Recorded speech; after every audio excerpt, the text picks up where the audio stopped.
Bom, o título está aí, né? Problemas de quase $1 milhão, e eu vou tentar explicar depois um pouquinho o quase, tá bom? Ok, então, vamos lá.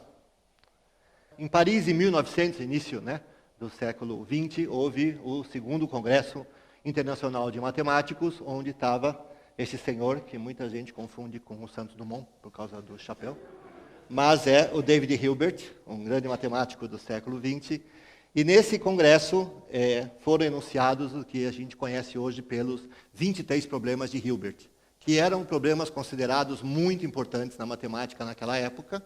Então, soltou-se essa lista, que era o que o pessoal era importante para resolver. De lá para cá, muitos desses problemas foram resolvidos. Não vou entrar em detalhes particulares desses problemas, mas foi um marco importante na história, né? Bom, em 2000, para comemorar esses 100 anos daquele congresso dos 23 problemas de Hilbert, houve um encontro também em Paris, em 2000, onde esse senhor, que chama Landon Clay, ainda está vivo, ele é um magnata americano, apaixonado por matemática. Ele tem uma fundação chamada Clay Mathematics Institute, que é uma fundação dedicada a dar bolsas de vários tipos para matemáticos, fazer pesquisa, etc.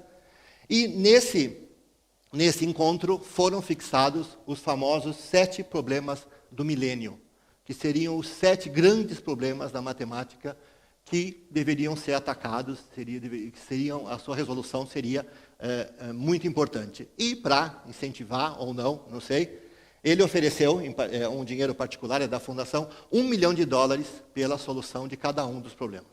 Tá certo? Então esses ficaram conhecidos como os 7 problemas do milênio, que eu vou colocar agora, e cada um, né, se alguém resolve, ganha $1 milhão. Então, eu não vou também entrar em detalhes em cada um dos problemas, porque eu também não teria condições, não são da minha área, mas eu vou colocar o ano em que o problema, digamos, apareceu, o nome pelo qual ele é conhecido e mais ou menos em que área da matemática ele se encaixa. Então, o primeiro é apresentar a solução das equações de Navier-Stokes. O segundo é a famosa hipótese de Riemann. O terceiro é a conjectura de Poincaré, que em 2006 foi resolvida pelo esse matemático russo Grigori Perelman. Ele apresentou a solução, na época foi comprovada que a solução estava correta, mas ele se negou a receber o prêmio.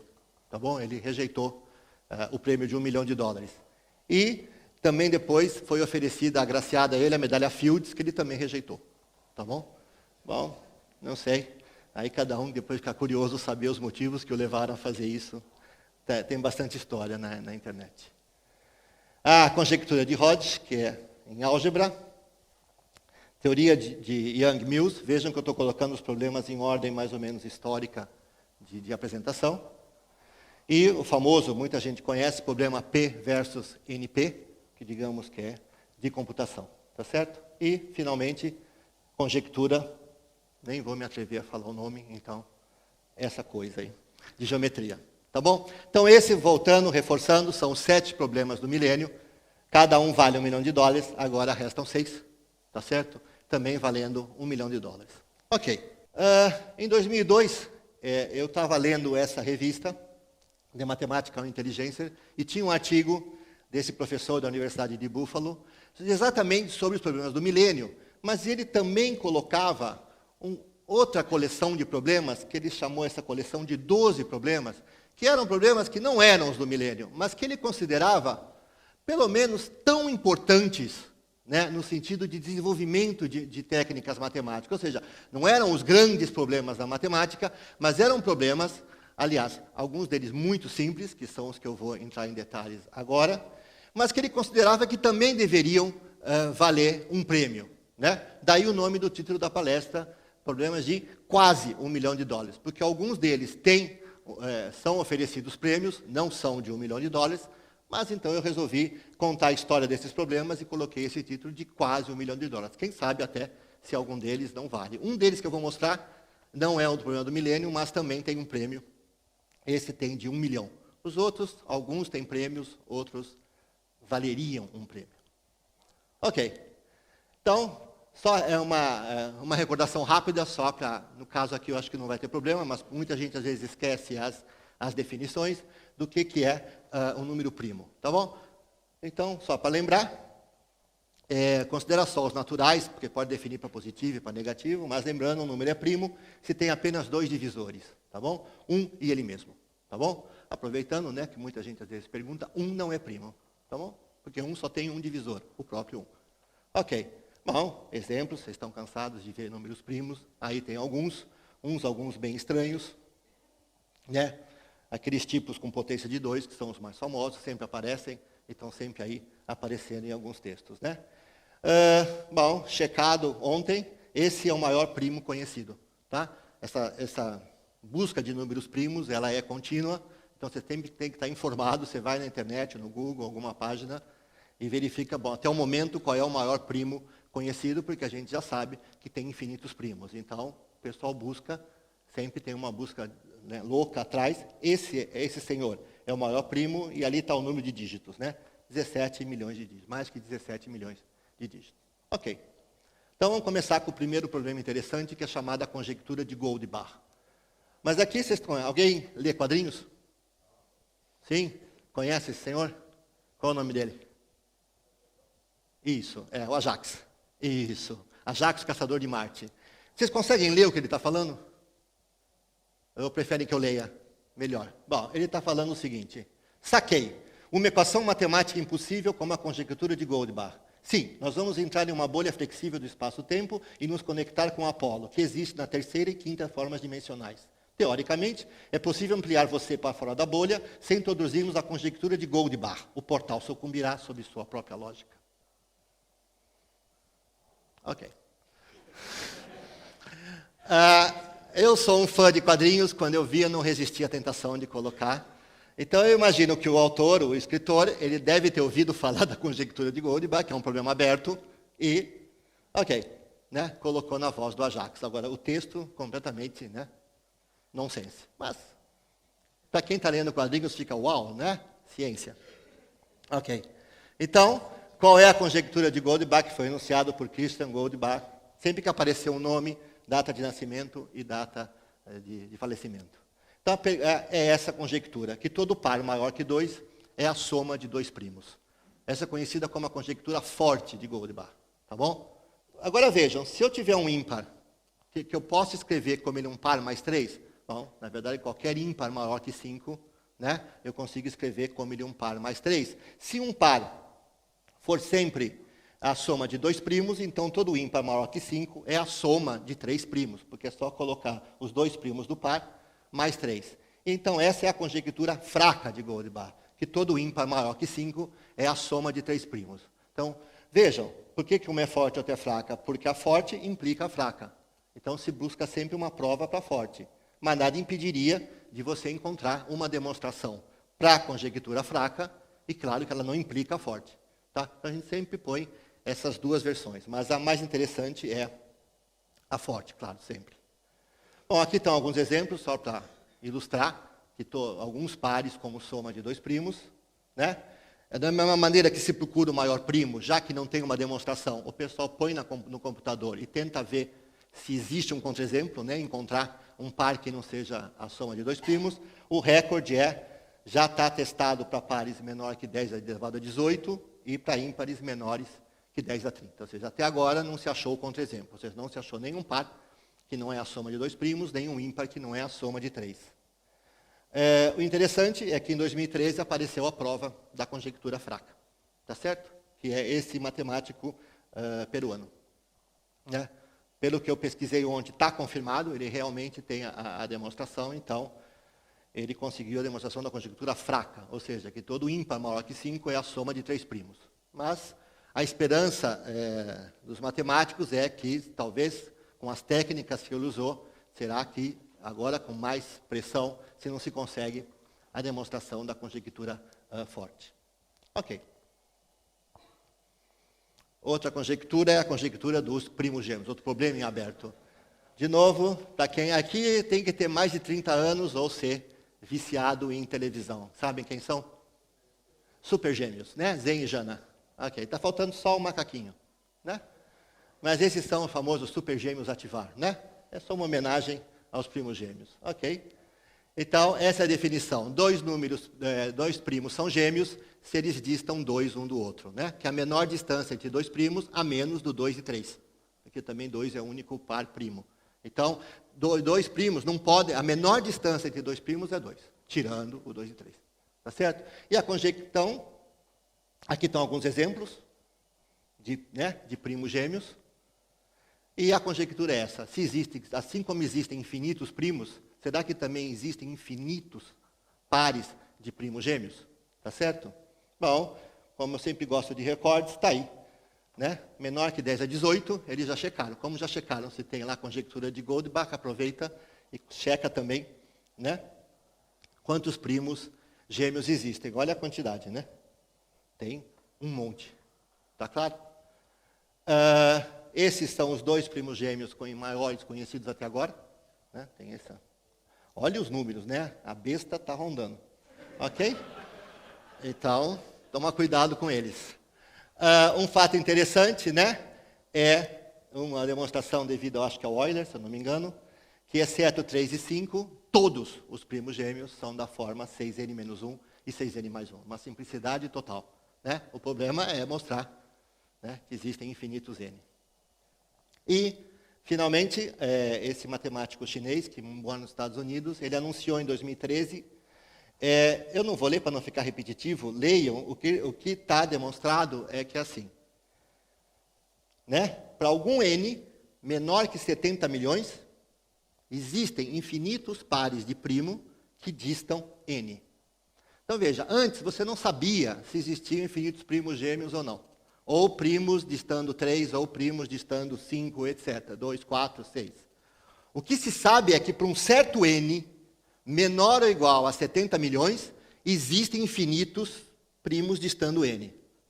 Depois disso, desse anúncio, o Terence Tao, acho que a maioria conhece esse matemático, que é jovem, mas já ganhou um monte de prêmios, tem um projeto chamado Polymath, e eles já conseguiram reduzir os 70 milhões para 246. Ou seja, sabe-se que existe um número menor que 246, que existem infinitos primos que distam n menor que 246. A esperança é chegar no 2.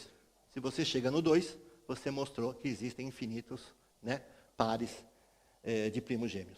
Então é interessante como, às vezes, uma prova de uma coisa que não é necessariamente a conjectura, mas está ligada, e o pessoal começa a descascar, né, manda bala, e consegue reduzir bastante, né, de 70 milhões para 246. Quem tiver interesse, é só ir na página do projeto Polymath, eles estão colocando, cada vez que sai um novo limite, eles colocam. Né? Então, se você acompanhar, o negócio é bem rápido mesmo. Veja, 2013 foi a prova, 2 anos depois, já baixou bastante.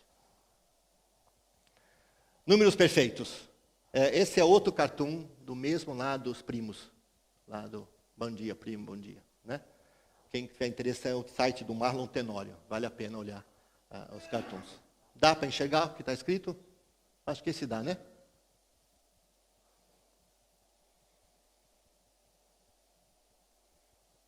Ok? Só lembrando, né? 6 é um número perfeito, ele está meio bravo que existem mais tão perfeitos quanto ele. Ok. Então, só recordando, o número é perfeito se ele é a soma dos seus divisores próprios, ou seja, tira o 1. Ou, se você quiser, ele é a soma, é o dobro da soma dos seus divisores. Né? Então, aí está exemplo. 6, por exemplo, é 1 mais 2 mais 3. 28, desculpe, tirando ele mesmo, perdão. 28 é a soma dos seus divisores, ou se você somar o 28, por exemplo, dá o dobro, né? Daria 56, etc. É equivalente à definição. Aqui eu coloquei alguns bem grandes, né? E esse é o maior número perfeito até agora conhecido. Tá bom? É esse senhor. Tá? Bom, podíamos propor que a conjectura seria se existem infinitos números perfeitos. Né? Mas a mais interessante é se existe um número perfeito ímpar. Como vocês podem notar aqui nos exemplos, são todos pares. E esse é uma conjectura. Ninguém até hoje nem provou que todo número perfeito é par, e também não apareceu, né, não se achou um número perfeito ímpar. Tá bom? Agora, o que é interessante, e de novo aparece o Euler, é que o Euler mostrou como ele é, se ele existir. Tá bom? Ou seja, a gente não sabe se existe, mas se existir é aquele ali. Ou seja, 4n mais 1 elevado a 4k mais 1 vezes 2n quadrado, com 4 mais 1 primo. Né? E isso eu ponho porque é muito interessante. Às vezes você nem sabe se a coisa existe, mas já está sendo estudada. Tá bom? Não importa que se existe ou não. Se existir, é esta. Né? Ok. E onde está a checagem, né? Até 10 a 300 se sabe que não existe nenhum número nenhum número perfeito ímpar até 10 a 300. E pelo que eu chequei ontem também, estão terminando uma checagem até 10 elevado a 500. Para ver se aparece algum. Porque se aparecer, ok, derruba e você já sabe se a conjectura deixa de ser conjectura e passa a ser verdadeira ou falsa. Ok. O próximo problema interessante é o que um dos nomes dessa conjectura é a sequência de Collatz, também conhecido como problema do 3x mais 1. Então, vamos lá. É o seguinte, agora um pouco de sequência. Dado um número natural qualquer x1, você vai gerando uma sequência com a seguinte regra. O próximo é a metade dele, se ele for par, ou 3 vezes ele mais 1, se ele for ímpar. Então, exemplo, se eu começar no 8, 8 é par, divido por 2 dá 4, é par, divido por 2 dá 2, é par, divido por 2 dá 1, 1 é ímpar, 3 vezes 1, 3 mais 1, 4, 4 vai para 2, 2 vai para 1, 1 vai para 4, etc. Ou seja, começou em 3. 3 é ímpar, 3 vezes 3, 9, mais 1, 10, vou para o 10. 10 é par, vou para o 5. 5 é ímpar, 16. 16, 8, 4, 2, 1, 4, 2, 1. 100. Tá aí, né? Não vou falar, não sei decor. 100, 50, 25, 1. 1 está marcado em vermelho, por quê? Se você chega no 1, o próximo é 4, o próximo é 2 e é 1. Então, ou seja, se em algum momento você chega no 1, você morre ali. É 1, 4, 2, 1, 4, 2. É o que a gente chama um atrator da sequência. Não é que a sequência converge, mas ela é atraída para o 1, 4, 2, 1, 4, 2. Um exemplo interessante é o 27, que nem dá para copiar aqui. O 27, ele vai fazendo e ele chega, deixa eu ver aqui, até 9.000. Depois ele recua. 1, 4, 2, 1, 4, 2, 1, 4, 2. E essa é exatamente a conjectura da sequência de Collatz, que é o nome que descobriu ou inventou essa sequência, né? Que para qualquer x1 inicial, isso sempre acontece. Ou seja, em algum momento, para algum k finito, você para no 1. Bom, chegou no 1, 1, 4, 2, 1, 4, 2, 1, 4, 2. Então, até agora, não se tem uma demonstração disso e também não se tem nenhum caso que não aconteceu, né? Então, está aí já verificado até 5 vezes 2 a 60, ou mais ou menos 10 a 18. Ou seja, para qualquer número natural que você começa até 10 a 18, já está checado que a sequência vai para 1, 4, 2, 1, 4, 2, mas não se tem uma demonstração para isso. O interessante, quando eu mostrei o desenho inicial, deixa eu só voltar rapidinho, de ilustração, para quem conhece um pouco de fractal, isso é um conjunto, né, um fractal, né, que tem a ver quando você escreve a sequência de Collatz na forma complexa. Né? Essa é uma maneira de tornar ela complexa. Se vocês fizerem um teste, depois, se alguém quiser a fórmula, se você coloca Z inteiro ali, ela vira Z sobre 2 se Z é par, e 3Z mais 1 se Z é ímpar. Mas você pode definir ela nos complexos até, não só nos reais, como nos complexos, é o equivalente. E aí você consegue estudar a dinâmica dela, fazer desenhos, fazer fractais, etc. É só uma curiosidade. Bom, essa é uma coisa menos conhecida. Eu mesmo, quando li o artigo, nunca tinha ouvido falar de um tal de Kolakowski. Isso aí é uma foto, né, que eu achei na internet do caderno dele, do tal do Kolakowski. Então, eu vou explicar porque esse problema, eu não diria que ele é, nossa, que coisa interessante, do ponto de vista matemático, mas é um problema, um dos mais curiosos que eu já vi, que é essa sequência. Tá? Então, para facilitar, eu pintei os 1 de azul e os 2 de vermelho. Tá bom? Mas ela é isso, ela é uma sequência que só tem 1 e 2. E claro, não sei qual é a regra, não vou falar ainda. Tá aí. Tá bom? Agora nós vamos fazer uma brincadeira com a sequência. Você vai contar quantos 1s tem, depois quantos 2, e conforme vem os blocos, você vai então o que a gente chama de, vamos contar os blocos dessa sequência. Então, que eu vou chamar a sequência de blocos da sequência K. Tá bom? Então, olha lá, vamos junto. O primeiro bloco tem número 1. O segundo bloco, 2, número 2. Então, tem 2. Então, eu pinto de vermelho porque é o número 2 e pinto de azul com o número 1. Qual é o próximo número? É um bloco de 2 uns. Então, 2. Depois, 1. Depois, 2. Depois,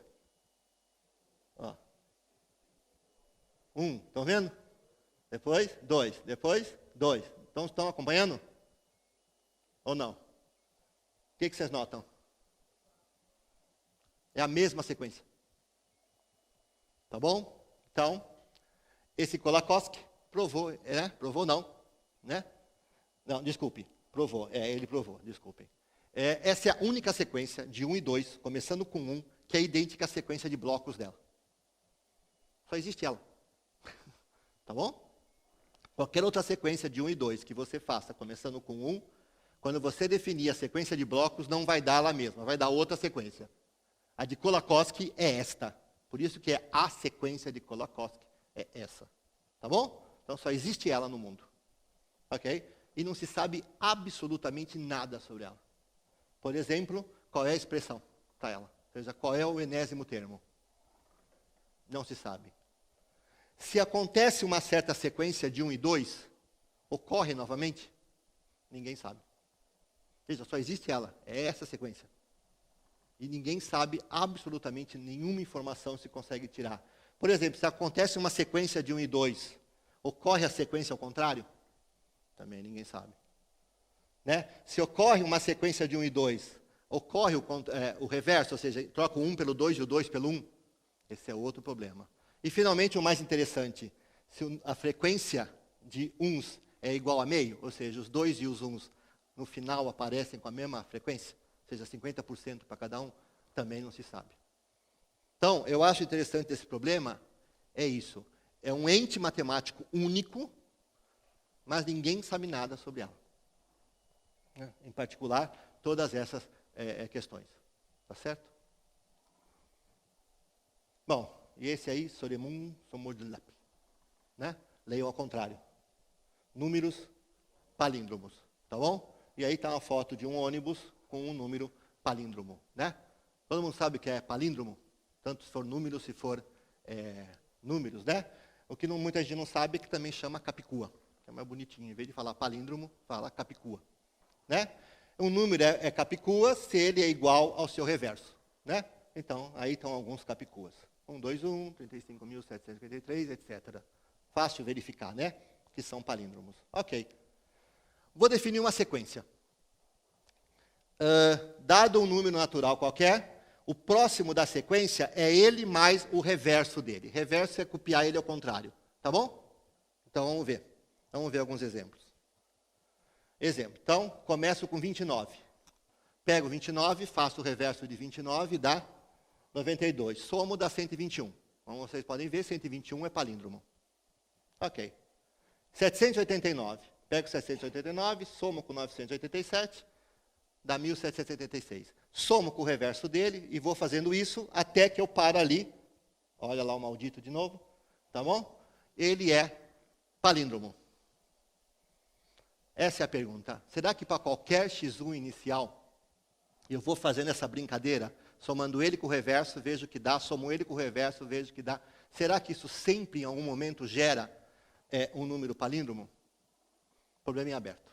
Por mais que se tentou, aparecer alguma demonstração, continua em aberto. Não se sabe se isso é verdade. O que é pior, né? É essa última coisa. Se você tiver paciência, tá? Quando eu li, eu tive, pega o 195 e faz. Você vai ver que rapidinho ele gera um palíndromo. Pega o 197, dá um pouco mais de conta, mas ele para num palíndromo. O 196 não para. Você começa a fazer conta e não para. Bom, nem para o 196 se tem a demonstração. Ou seja, não se sabe se para todo x1 inicial esse tipo de sequência sempre gera um palíndromo, e, em particular, nem fixando o x1 igual a 196, existe a demonstração. Ou seja, não tem para nenhum x1 e muito menos para o caso particular do 196, sendo que os vizinhos dele, ambos, é fácil ver que geram. Então esse é um problema muito interessante, porque como a dinâmica é complicada, né? Você tem para os vizinhos e não tem nem para o caso particular de 196 você consegue.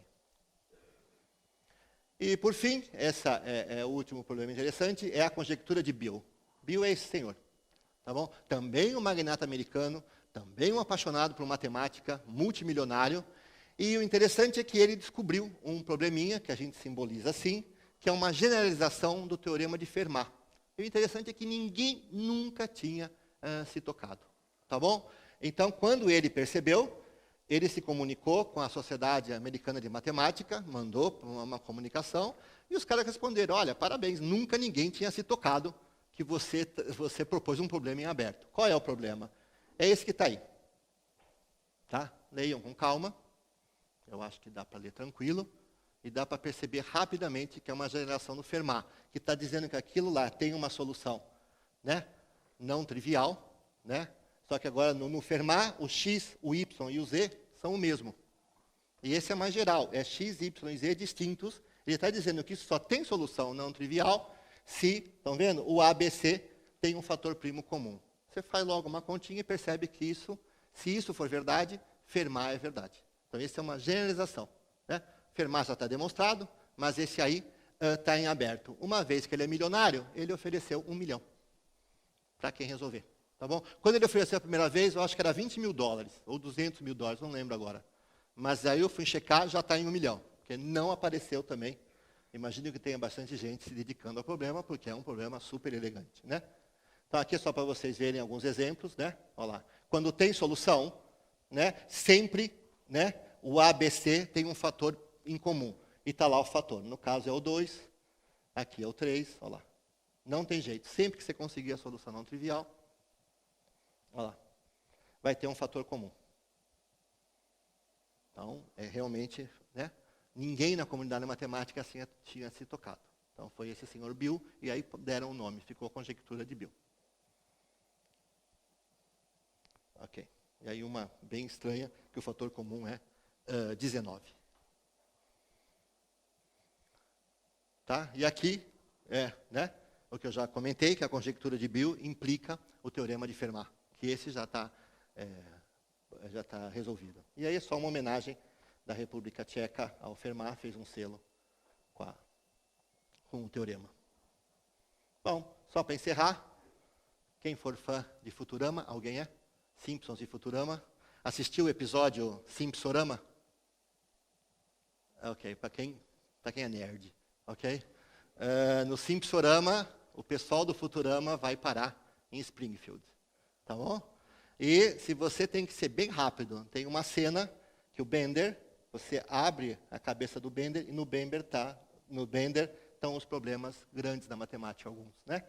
Pequeno teorema de Fermat, a hipótese de Riemann, teorema dos números primos, problema do caixeiro viajante e a função zeta de Riemann. Mas é bem rápido, você tem que parar, dar um pause rapidinho para pegar. Eu não fiz assim, eu vi na internet onde estava, tá bom? E fui lá, mas está ali numerado, né?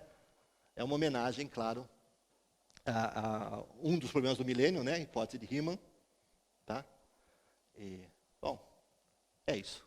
Obrigado pela atenção.